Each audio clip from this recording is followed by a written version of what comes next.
que de l'agacement ou de l'irritation ou quelque fébrilité, je crois que ce serait beaucoup plus astucieux de garder de l'humour.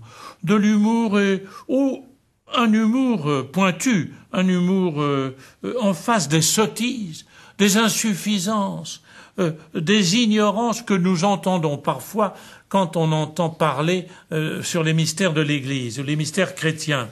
Certains livres, certains articles sont accablants, non seulement d'incompétence, mais d'ignorance crasse, lorsqu'il s'agit parfois de la Vierge Marie ou de l'Église. Alors, bon, c'est tellement accablant d'incompétence, même chez les professeurs au Collège de France, que on a les bras qui vous tombent, tout y passe, de l'Inquisition aux croisades. Mais si j'avais un désir à vous dire, mais je ne souhaiterais qu'une chose, moi comme dominicain, mais c'est qu'on mette à plat tous les documents de l'Inquisition au lieu de raconter des salades.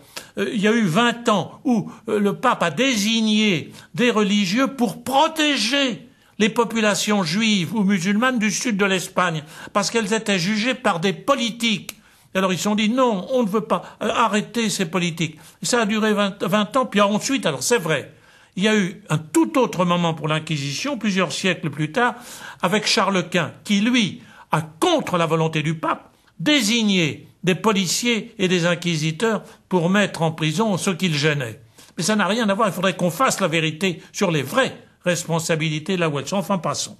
Je préfère revenir à l'humour et je vais intituler notre parabole simplement « Le ministre et la lettre volée ». Oh, vous la connaissez sûrement, c'est un classique, mais moi je l'aime beaucoup. Je l'aime beaucoup parce qu'elle est pleine de bon sens et qu'elle nous montre de quelle manière nous pouvons être capables de nous agacer au lieu de regarder ce qui est. Donc, prenons le ministre et la lettre volée.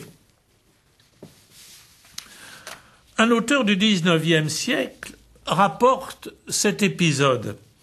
C'était une lettre, simplement, seulement une lettre, un peu banale, mais fondamentale et très grave, parce qu'elle contenait des détails qui permettaient à un ministre de faire condamner quelqu'un.